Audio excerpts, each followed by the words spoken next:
Satpol PP juga. Waduh, kacau nih, rame banget nih.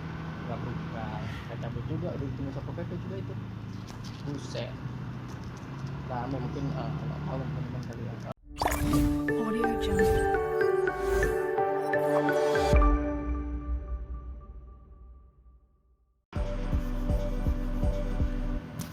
Halo, selamat pagi teman-teman. Selamat tahun baru 2022. Oke, di segmen kali ini gue mau sanmoren teman-teman.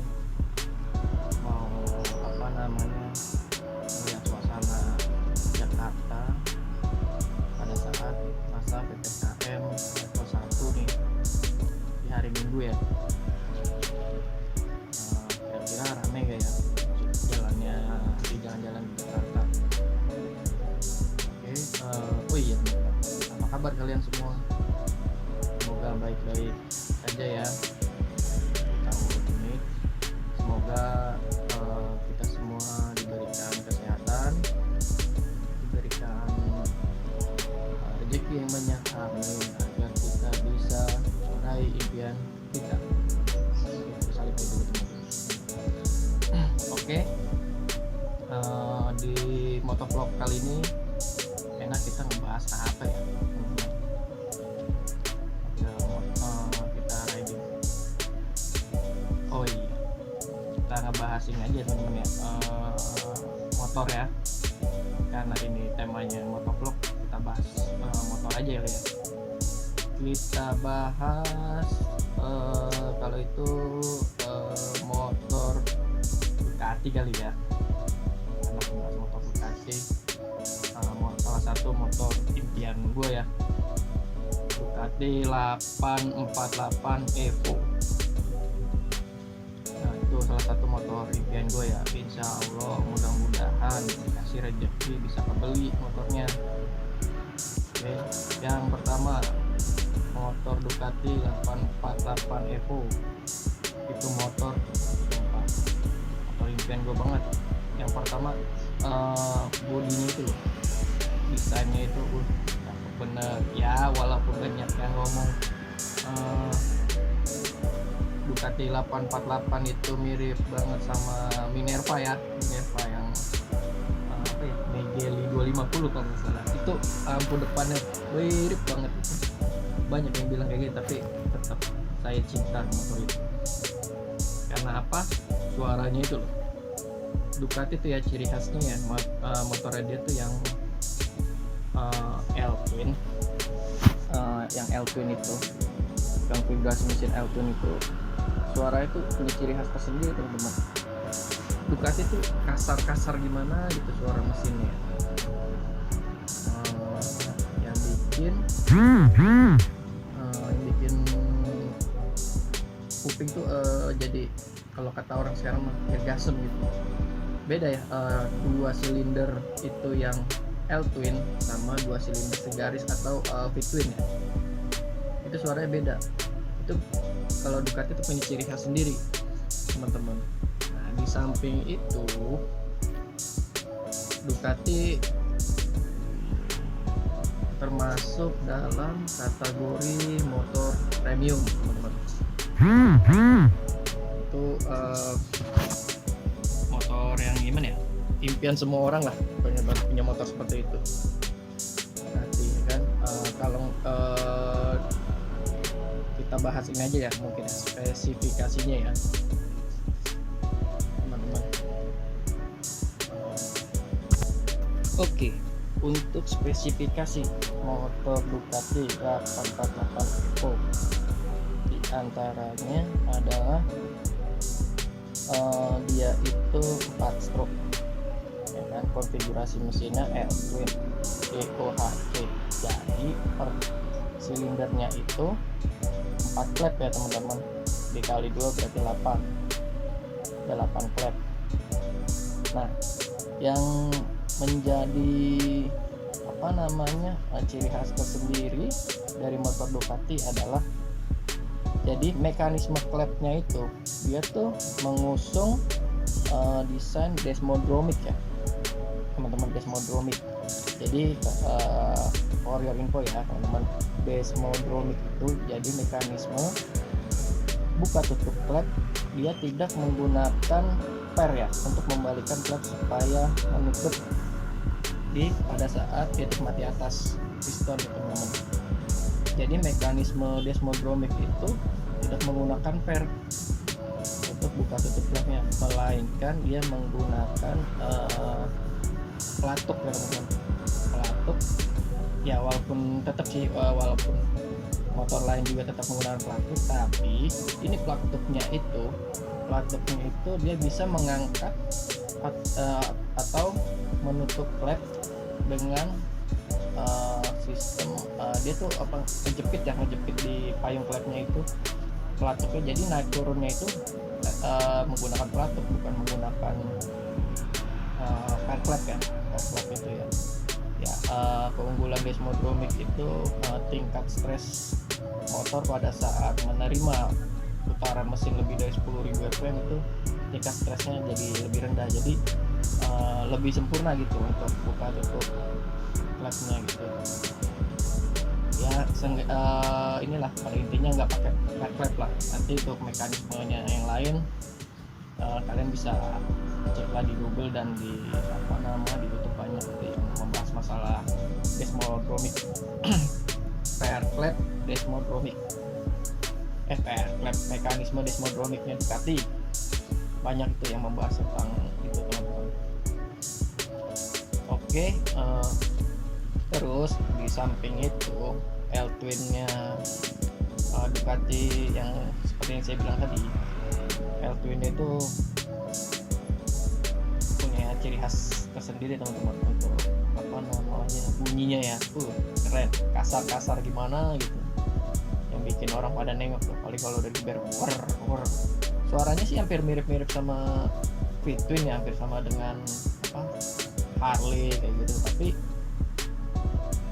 sama tapi beda, gimana ya jelasin ya pokoknya begitulah teman-teman. Pokoknya asik gitu. Oke, next, untuk kapasitas mesinnya ya sesuai namanya lah ya, 848 berarti 848 cc, atau kalau nggak salah kalau di atas kertas 850 saya kurang tahu, pokoknya 848 kita buletin aja 848 cc dah daripada saya salah. Ini ya, koreksi ya di kolom komentar ya kalau saya salah ya teman-teman. Itu dia menggunakan sistem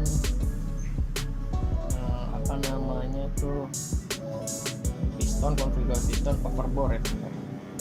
Kira-kira kalau nggak salah 94 kali 61 mm, jadi overbore ya.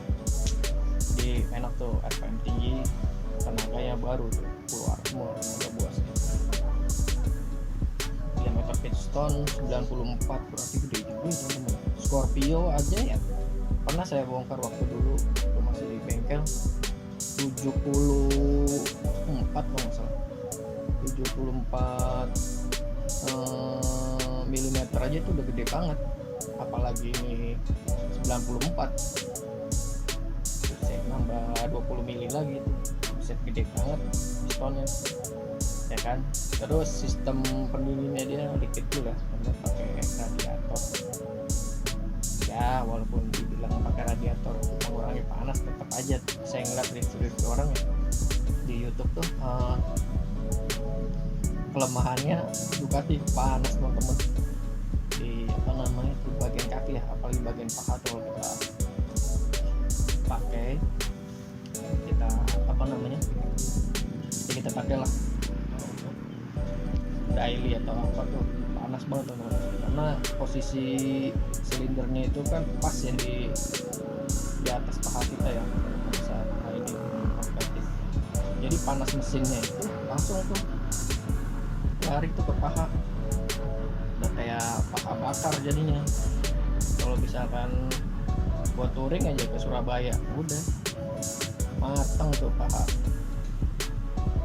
Oke, terus apalagi ya, mungkin gayanya kali ya teman-teman ya, dia atau powernya ya. Powernya itu sekitar 104 atau 103, pokoknya di atas 100 lah. 100 ini ya horsepower ya teman-teman, lumayan gede untuk apa namanya, motor 800 cc-an ya, itu lumayan gede. Dan torsinya itu sekitar 98 Nm. Jambak banget teman-teman kan. Apalagi dia motor 800 cc, jumlah silindernya itu cuma 2 ya kan? Powernya jadi kebagian cuma 2, 800 cc itu baiknya teman-teman. Motor yang apa namanya, beda ya untuk torsi motor yang 4 silinder sama 2 silinder ya, dengan kapasitas cc yang sama.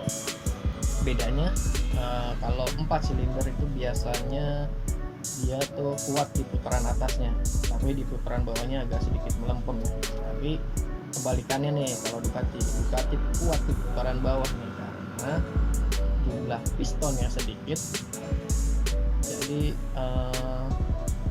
ibaratnya ruang bakarnya lebih besar teman-teman. Oke, itu aja. Untuk rangkanya kalau nggak salah dia sistemnya tubular steel teman-teman. Tubular itu beda ya sama kayak rangka-rangka motor-motor sportnya Yamaha ya. Kalau disebutnya itu delta box yang kotak gitu langsung ke depan. Kalau disebutnya itu bukan delta box, kalau di motornya itu twin spar, beda ya. Terus untuk shock depannya dia tuh kalau nggak salah mereknya Showa upside down ya, 43 mm besarnya, 43 mm itu merek Showa tuh teman-teman, itu lumayan gede banget. Dan yang istimewa dari motor Ducati itu, yang enaknya itu kita nggak perlu update rem teman-teman, karena semua motor Ducati pengeremannya itu menggunakan Brembo teman-teman. Jadi nggak perlu dah tuh update rem jadi Brembo, karena udah bawaannya udah Brembo ya, udah bagus lah seenggaknya. Apa yang di update. Untuk pengeremannya saya ngeliat review orang juga enak kok. Motor Ducati semua enak untuk pengeremannya karena didukung sama Brembo ya teman-teman ya. Lalu suspensi depan udah. Nah, suspensi belakang teman-teman, kayaknya suspensi belakang di motor Ducati 848 itu menggunakan suspensi belakang Oaklins kalau nggak salah, monoshock. Tapi saya ragu juga, kayaknya Oaklins dah. Karena Ducati menggunakan Oaklins, tapi kurang tahu juga teman-teman ya. Bisa taruh apa namanya pendapat kalian, pengetahuan kalian di kolom komentar ya teman-teman ya. Mohon dikoreksi jika saya salah. Oaklins. Terus dia tuh menggunakan arm atau swing armnya tipe single swing arm. Salah ya, saya lupa juga. Single swing arm yang dimana motor terlihat cantik teman-teman. Single swing arm tuh hampir sama kayak motor 150 cc zaman dulu tuh apa ya, NSR 150 SP ya. Tuh, aduh, motor impian saya juga tuh teman-teman. Banyak sih motor impian sebenarnya, cuma kagak ada duitnya aja teman-teman, jadi ya cuma mimpi doang. Ya semoga aja nanti ada rezeki lah ya teman-teman ya, doain aja, amin. Semoga kalian juga punya rezeki juga, punya impian dan punya apa namanya uang untuk membeli impian kalian semua, amin ya kan. Lalu mungkin tinggi jok kali teman-teman. Tinggi joknya itu sekitar jok 800-an lah, 800 berapa sih lupa, 800 berapa itu kayaknya ideal untuk postur tinggi badan orang Indonesia ya, orang Indonesia terlalu tinggi banget, nggak terlalu rendah juga, pokoknya pas lah. Dan bentuk dari joknya itu meruncing ya, di depannya meruncing, jadi pada saat kita harus menepak ke ke tanah pada saat berhenti, motor berhenti, ya seenggaknya masih rajin dikit amat lah ya, termasuk badan orang Indonesia pas lah. Terus apalagi ya, mungkin tangki bahan bakar. Tangki bahan bakar kalau saya baca-baca di artikel ya, artikel digital, sumber orang lain, sekitar 15 liter. 15 liter tuh lumayan gede ya, lumayan banyak yang kalian touring atau apa tuh lumayan sih. Dan lagi pula 2 silinder Ducati lumayan irit lah ya untuk kategori mobil lah ya. Jangan dibandingkan sama NMAX saya teman-teman nih, kalah irit lah sama NMAX saya. Lumayan irit lah kalau untuk 2 silinder ya teman-teman ya, karena kan dia tuh meraih torsinya itu di putaran bawah ya teman-teman, jadi nggak putaran atas yang harus melengking di RPM tinggi, dan harus di RPM tinggi baru ada torsinya. Oke, itu saja ya teman-teman, itu saja mungkin teman-teman saya tahu masalah spesifikasinya. Lagi ya, kita mau masalah 848. Rem belakang kali ya teman-teman ya. Rem belakangnya Ducati 848. Rem belakangnya menggunakan tipe single ya, single piston, tipe single, maksudnya single apa namanya, single kaliper atau kepala babi lah ya, nanti apa namanya single kepala babi. Tapi dia tuh walaupun single, dia memiliki 2 piston ya teman-teman. 2 piston tuh pakem banget sih kalau menurut saya untuk pengereman belakangnya, dan untuk pengereman depannya itu 4 piston teman-teman. Dan tipe disnya itu semi floating ya, ada 2 ya di depannya, itu sekitar 230 mm besar diameter ini ya, diameter disnya. Oke, next. Itu aja untuk spesifikasi yang saya tahu. Lalu yang jadi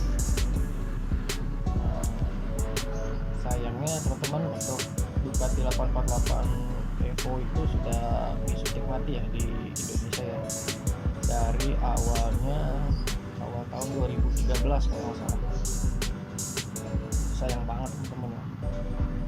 2013 mungkin kurang minat ya untuk pasar di Indonesia atau di dunia, mungkin yang dihentikan ya pada tahun 2013 produksi Ducati 848 Evo. Tapi di balik ini semua, kalau kita memiliki Ducati 848 Evo tuh ibaratnya kayak motor rare gitu loh. Tahun ini ya, kalau misalnya tahun 2022 juga kita memiliki itu udah kayak motor rare, karena kan jarang banget ya, dan sudah disuntik mati di tahun 2013 dan digantikan oleh Ducati 899 Panigale. Tuh, seri Panigale, makanya banyak banget kan di jalanan-jalanan kita temuin ya kan, Ducati Panigale terus ya itu karena Ducati 848 itu sudah disuntik mati tahun 2013.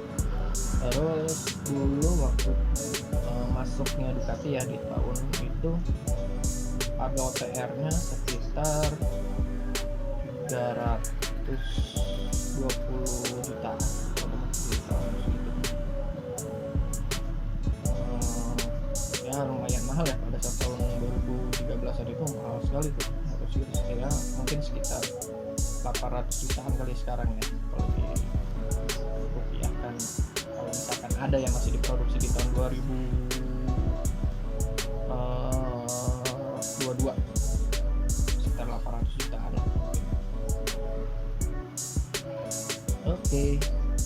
aja mungkin ya, apa namanya, pembahasan masalah Ducati ya teman-teman ya.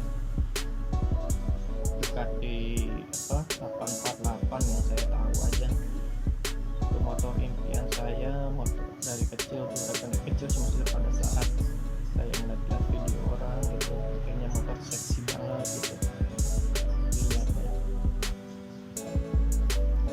Apalagi ya katanya ya, walaupun Ducati 848 belum bisa saya beli, tapi next semoga ada rezekinya saya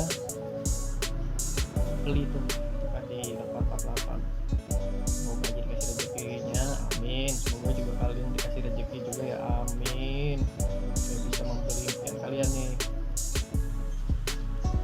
Lalu apa lagi ya? Mungkin ini ya, Bang, kalau Ducati 848 pakai karburator ya, kan motor tua. Oh enggak teman-teman, Ducati 848 itu motor produksi tahun 2013, motor Eropa tahun di atas 2000 itu sudah menggunakan fuel injection semua teman-teman. Jadi jangan khawatir, perawatannya mudah, beda sama karburator. Kalau karburator kalian rusak satu, motor multisilinder itu harus beli satu set part-partnya, misalkan 4 silinder gitu ya, kalian harus beli 4, satu beli semuanya gitu ibaratnya, karena kan dia tuh langsung apa ya, atau itu ya, itu paket ya teman-teman ya. Oke, mungkin cukup sampai di sini aja ya kita untuk membahas motor di sela-sela San Mori kali ini ya teman-teman. Ramai juga ya, apa namanya, San Mori nih. Kalau di sampai sini mah udah dah.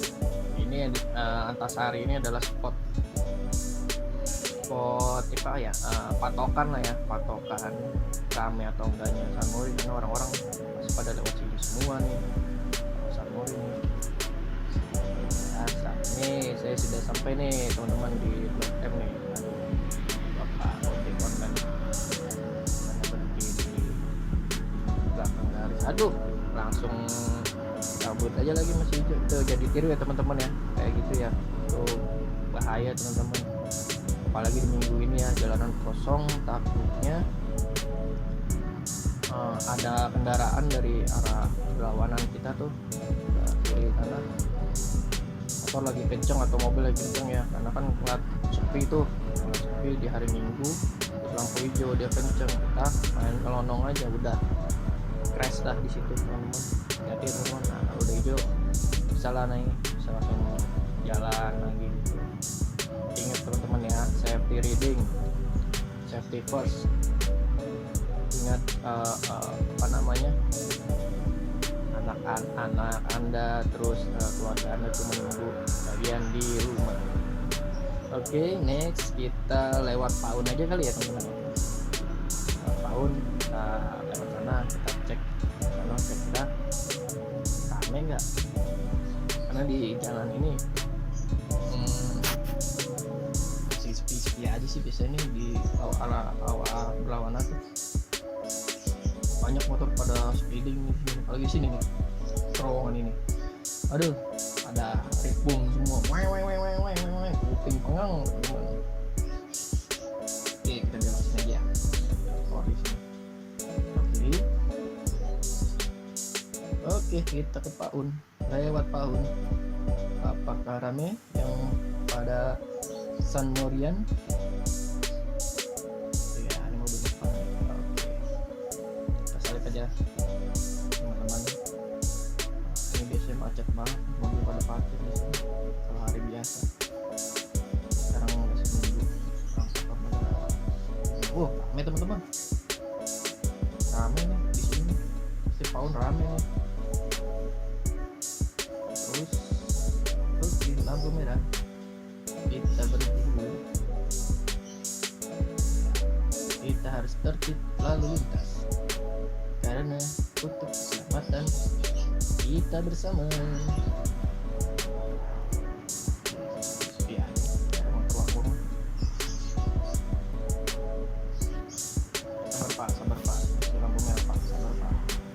Oke, saya juga sebenarnya buru-buru juga pak, mau kalau ada lowongan saya juga saya, tapi ini demi keselamatan kita bersama. Jaya jaya jaya. Ramai itu suaranya itu.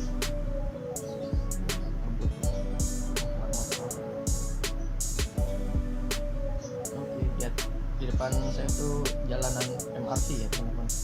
Tuh yang di atas. MRT tuh. Kalau di hari weekend ini mah jarang banget lewat. Kalau weekday tuh banyak banget lewat kalau pagi-pagi dan orang pada apa namanya bekerja ke daerah Sudirman. Sepedaan, musim sepeda kan ini masih musim ya sepeda ya. Banyak banget ya sepedahan.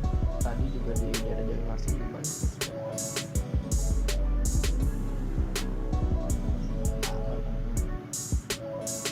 Nah di sini nih menuju arah berlawanan kita dulu nih.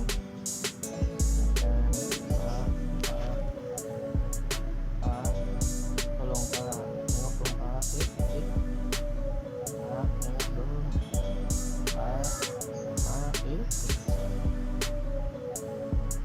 nengok pak, belum ya pak, sabar pak. Oke, jalan teman-teman, jalan udah itu kita jalan, serbu, kita serbu, jalan serbu. Wow, rame. Tuh rombongan Jetpack 25R. Motor yang disebut motor irgasem. Teman-teman, kita belok ke Paun. Hop, hati-hati, jangan main ngebut aja. Kita lihat kanan kiri. Oke, baru kita cabut. Kita jalan. Wow, rame teman-teman. Apa namanya? Paun. Ada mobil Satpol PP juga. Nungguin tuh. Waduh, kacau nih. Ramai banget nih. Nggak cabut juga udah ketemu Satpol PP juga itu. Buset. Ramai mungkin nggak tahu teman-teman, mereka pada rindu kumpul-kumpul sama temennya. Dia rindu tahun-tahun di tahun 2019, 2018. Kayak gitu tuh masih biasa aja gitu, masih enak lah, masih belum ada virus narkoba menyerang ya teman-teman. Jadi mereka tuh pada kangen sama teman-teman mereka kumpul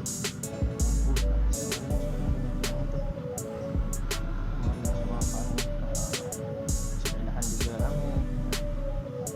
Oke, kali ini kita San Morian nggak bareng sama Kanjeng Mami ya teman-teman.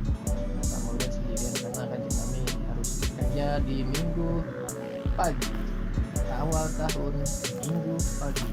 Oke, kita belok aja selain aja. Aduh, ini sepeda kanan terus. Oke, kita balap aja daripada kita yang celaka sepeda.